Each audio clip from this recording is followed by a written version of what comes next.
It's about history, policy, and impact.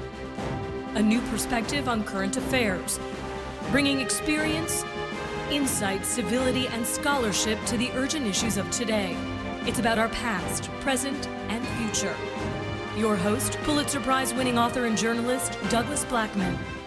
From the University of Virginia's Miller Center, this is American Forum.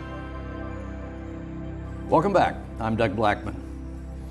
Our guest in this episode of American Forum is Bernie Sanders, United States Senator from Vermont, a former U.S. Congressman, former city mayor, self-proclaimed Democratic socialist, and since April 2015, a candidate for the Democratic presidential nomination. Thank you for being here. My pleasure. I should warn you, Senator Sanders, that a couple of days ago, I tweeted out a request for suggestions of what I should ask you in the course of this interview. And over the past 2 days, that ended up being a conversation that involved about 200,000 people as of this morning. It's going to be a very long interview. I was going to say, that's why this stack is as big as it is. This is the stack here, yes, and this is only the good ones. So I'm glad you've agreed to be here for many hours. But through these suggestions that came in, it's very obvious that you've captured the enthusiasm, the imagination of a very substantial group of people who are very concerned about the issues that you talk a lot about and you clearly are concerned about. But there's also a good bit of confusion, I think, still about who you are and what you stand for, and really, particularly in terms of what you would do if you became president of the United States, and also what it means that you call yourself a socialist or a democratic socialist. But so what really is the difference between a very liberal Democrat and a democratic socialist? Okay. I think as a nation, it's important for us to understand that there are countries around the world that are doing some really interesting things and have done them historically. For example, I think many Americans don't know that we are the only major country on earth, Doug, that doesn't guarantee health care to all people. So there was a great debate over the Affordable Care Act. I supported it. We still have 35 million Americans with no health insurance. We pay the highest prices in the world for prescription drugs. I live 100 miles away from Canada. Health care is a right of all people, not controversial. UK, France, Germany, Scandinavia. I believe that government has got to represent all of the people, and not, as is increasingly the case in the United States, the billionaire class in corporate America. And I think that healthcare, for example, is a right of all people. Another example, you go to Germany today, you will find that college in Germany, universities, are free. And in fact, American students are going to Germany and getting a free education. True in Scandinavia, it's true in other countries around the world. What's the likelihood that the agenda you're talking about now would be something that well, you Doug, could that's move a forward? great question. And in many ways, that is a question that I have been talking about from day one in this campaign. And this is what I say. What I say is that no president of the United States, not Bernie Sanders, not anybody else, not the best president you can think of, can in fact address the enormous problems facing this country. And that is the collapse of the American middle class, income and wealth inequality, the fact that we're behind many other countries in terms of healthcare and education. No president can address that without a political revolution. Now, what you say is, well, here is what you were implying. This is the reality that we face when we come in. We have got to change that reality. Virtually everything that I talk about is supported in very strong numbers by the American people. Why aren't we implementing that? Why aren't we listening to the American people? The American people want to raise the minimum wage. The American people want to rebuild our infrastructure and create millions of jobs. The American people want the rich and large corporations to pay more in taxes. Not just Bernie Sanders. That is what the American people want. Why doesn't it happen? Well, it happens that when you go on the floor of the United States Senate, the Republican agenda is exactly the opposite. They want to give more tax breaks to billionaires. They want to cut Social Security. They want to cut Medicare. They want to cut Medicaid. Exactly the opposite of what the American people want. Why is that? Well, that takes us to a campaign finance system, which is a total disgrace and which is allowing big money interests to purchase the United States government. So when I talk about my agenda, I do not say, hey, vote for me and I'm going to implement all of this on day one. I never say that.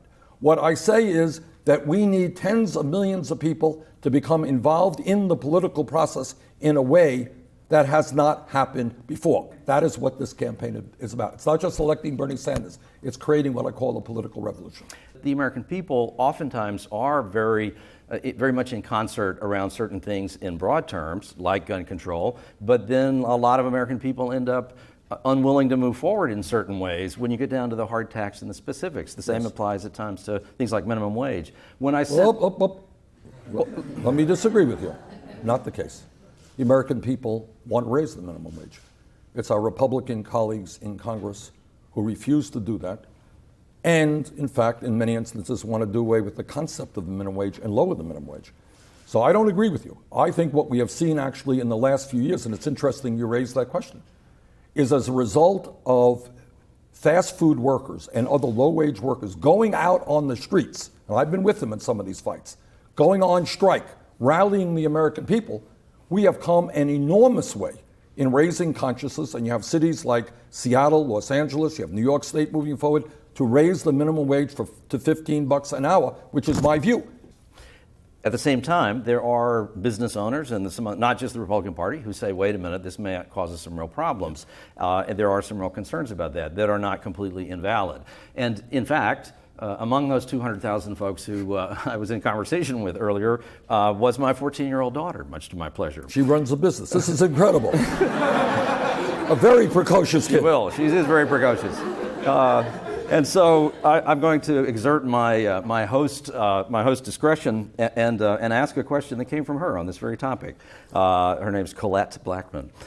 She told me to ask you, raising the minimum wage to $15 will help many workers come out of poverty, but what about small business owners who can't afford to pay their workers this much and the employees who are subsequently laid off? Okay, and that's a good question.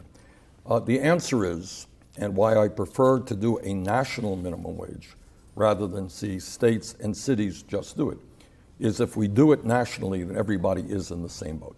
I'm not here to tell you that there will not be cases where people, small businesses, may be negatively impacted. But I think the positive greatly outweighs the negative, because what we have seen over many, many years is the minimum wage has not kept up with inflation, okay? And it is much lower today than it was 30 or 40 years ago. Second point, I believe that the way we create jobs in this country and stimulate the economy is putting money into the hands of working people, millions of whom today have no disposable income whatsoever. So if you raise, if somebody is now making $8 or $9 an hour, and over a period of years, by the way, Doug, we're not talking about doing this overnight. It will be a gradual increase over a period of years. That worker will now have more money. That worker will be able to go out and buy goods and services. And when he or she does that and spends that money, they then create jobs for other people. So I think if we are serious about trying to move our economy forward and see economic growth, one of the important ways is to put money into the hands of people who do not have it, and people who make $7.25 or $8 an hour do not have it. Again, I want to come back to trying to establish, with just a little clarity, what the boundaries of your economic perspective are. Because when we use the word socialist in any kind of way, that invokes a lot of things for a lot of people.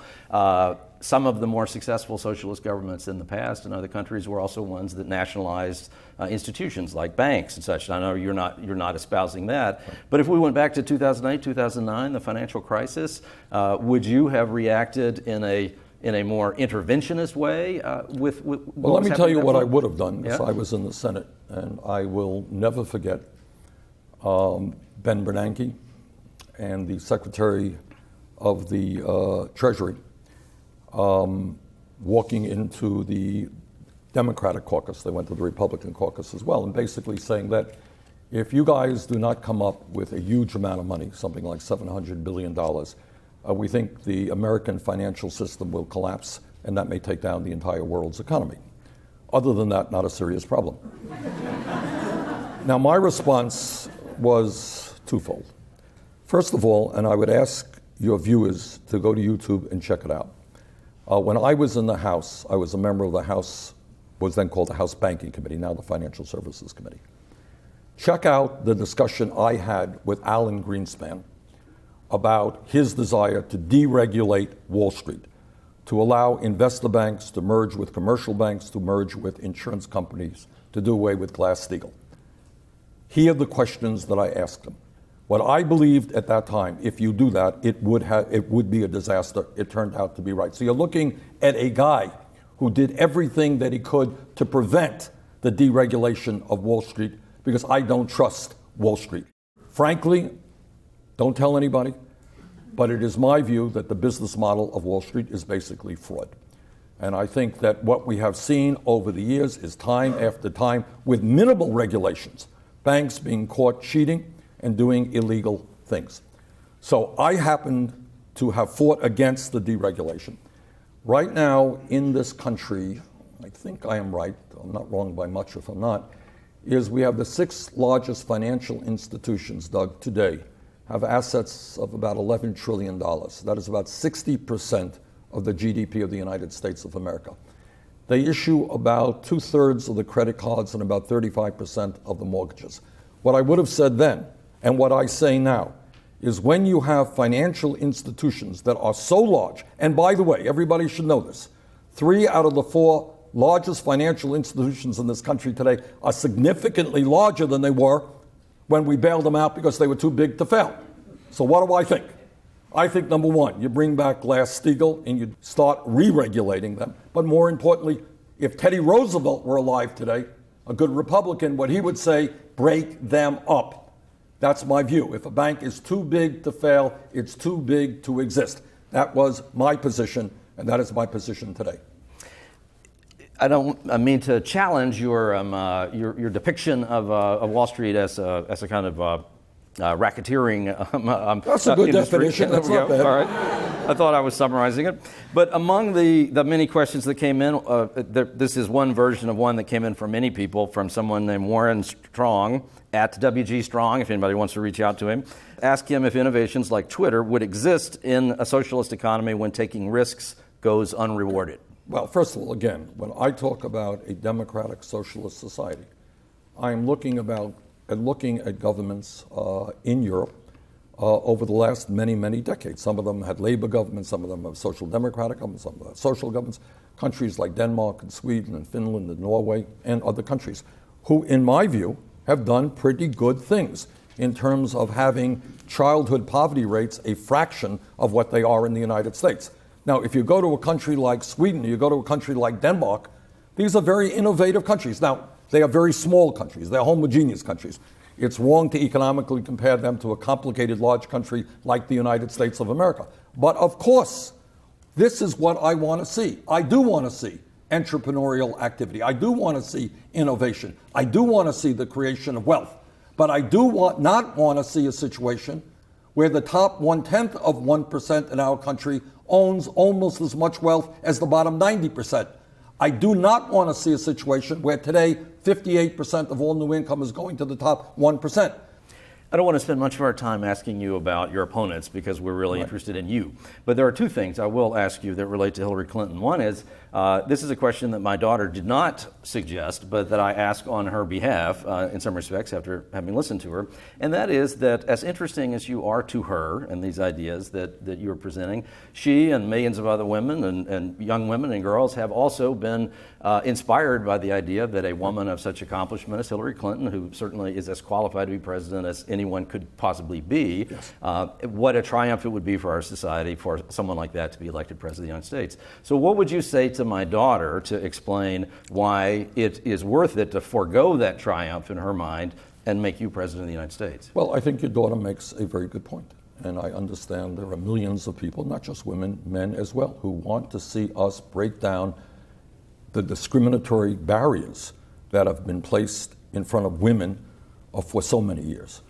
But I think when we look at where we are as a country, I think it's important to take a hard look at what the candidates are talking about and how they will respond to the crises that we face.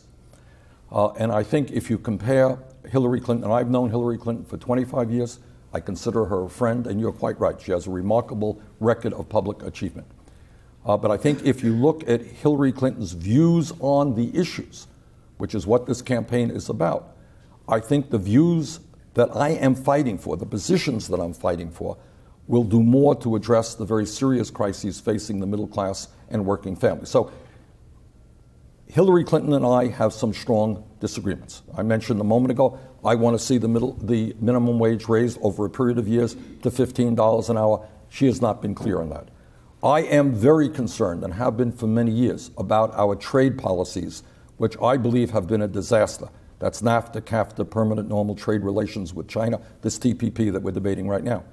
I have opposed these agreements because I think they have resulted in the loss of millions of jobs as factories shut down here and go to China and other low-wage countries. Hillary Clinton has, as I understand it, had no position on the TPP. I believe that climate change is one of the great planetary crises that we face. I sit on both the Energy and Environmental Committee, and I can tell you I've talked to scientists from all over the world. Climate change is real. It is already causing devastating problems. It is of human origin. We have a window of opportunity to have to deal with this and deal with it aggressively, or else this planet that we're leaving to our kids and grandchildren is going to be in very difficult shape. I am opposed to the construction of the Keystone Pipeline. Hillary Clinton has not voiced an opinion on that. I believe we should expand Social Security benefits, not cut them. Hillary Clinton doesn't have a position on that. So I think it is fair to say that we like each other, we respect each other, we have different opinions on some of the major issues facing our country. For you to win the Democratic nomination, you must have, almost certainly, at least to some degree, some kind of meaningful support from African Americans, because they are so central to the Democratic coalition. Over the course of your campaign, one of the things that came a little bit out of the blue for me was that some of your events have been disrupted by people associated with the Black Lives Matter movement, and some have been critical of you. What is that all about? Well, what it's about is that folks in the Black Lives movement have been raising an enormously important issue. And they used some events where I was a guest at. One was dealing with immigration reform at Netroots conference, and another one where I was invited to speak on Social Security as an opportunity to get attention for their issues. That's what it's about. The issues that they're raising is that they are sick and tired of seeing unarmed African Americans killed by police officers when in police custody. They are sick and tired of institutional racism. They are sick and tired of the fact that the United States has more people in jail than any other country on earth, disproportionately Black and Hispanic, that we have a criminal justice system which is clearly broken. I share those views. And we have been talking about ways to prevent young people from ending up in jail. And let me just, if I may, because this is a really important and sensitive issue to me. I asked some economists to do a study for me a month ago. What they concluded on youth unemployment, people don't fully appreciate this. African American youth unemployment and underemployment for high school graduates is 51%. Can you imagine that? And then we are shocked to find that so many of our young people end up in jail. 69% of African American male high school dropouts end up in jail. That is a national disgrace. And in my view, what we have got to be doing is investing in education and in jobs rather than jails and incarceration. And I'm going to do as much as I can, if elected president, to make sure that happens. There's a whole generation of young people that society has turned its back on, and we have got to address that. One of your most prominent African American supporters, and who became more visible, I think, somewhat in the aftermath of some of the Black Lives Matter incidents, is Cornel West. This goes back to what are the boundaries of your ideology. We've been talking about where does liberal democratism stop and where does your economic thinking begin. That's on one side of the equation, but Cornel West, I believe, is somewhere further to the left, and he's someone who is very supportive of the Revolutionary Workers' Party. He's been on stage with Bob Avakian. I mean, essentially, that's the current Communist Party of America, and he's someone who advocates revolution. He uses the word revolution. What do you say to all that? What I say to that is not my view, and what I say to that is that Cornel West is one of the important intellectuals and writers in our country today. And what I say is that when you work with people and this is true for Hillary Clinton or true for any Republican candidate, it doesn't mean that you end up agreeing with everything that person says or does. I am the candidate, and I am running on a platform, and I'm glad that Cornel West is supporting me, and I'm glad that many, many other people are supporting me. But I do not necessarily subscribe, obviously, to everything that anybody who supports me has said or done in their lifetimes. Well, as you know, we're taping this show in an institution that's devoted to the study of the presidency in many respects, and what has made for successful presidencies and what has made for ones that faltered. A colleague here some years ago, as part of these oral histories that we conduct with almost every member of every administration, there was an interview done with President Carter some years ago, where he was talking about, particularly in the first year of his presidency, the difficulty that was caused by the fact that, as he said, he also was not part of the Democratic establishment. He was coming from the outside. You are suggesting the possibility that a Congress that has refused to work with the current president because it claims he's a socialist radical, and he's not a socialist radical by any empirical measure, and you're suggesting that you can work with him, and in fact, you actually are a socialist. No, not quite. What I mean by fighting for a political revolution is to change the dynamics of American politics in a very fundamental way. In the last election, when the Republicans did very, very well, 80% of young people did not vote. 63% of the American people did not vote. So let me tell you point blank, nothing changes in America unless that dynamic changes very, very significantly. But I'm not sitting here and telling you that I can negotiate better than Barack Obama with them. That's not what I'm saying. What I am saying is that millions of people will be actively involved in the process. But you haven't, in fact, had the kind of foreign policy experience that perhaps one would hope an incoming president might have had. You're right. I am not the former Secretary of State of the United States of America. We won't name who is. There's several. Right. But when looking at the information available to Senator Clinton and looking at the information available to Congressman Sanders, I voted against the war in Iraq. And if you check out what I said at that time, much of what I feared that would happen in the Middle East in terms of the destabilization of that region turned out to be, sadly enough, true. All right. So to say that I don't have experience, well, I'm not the former Secretary of State, but I think my judgment has been pretty good. When President Obama came into office, he had campaigned on some very clear ideas about complete withdrawal from Iraq and things which, almost as soon as he came into office, proved to be extremely difficult to pull off. And then he discovered that there was issue after issue, that this wasn't one issue, there were all these things, Libya and ISIS as it rose up.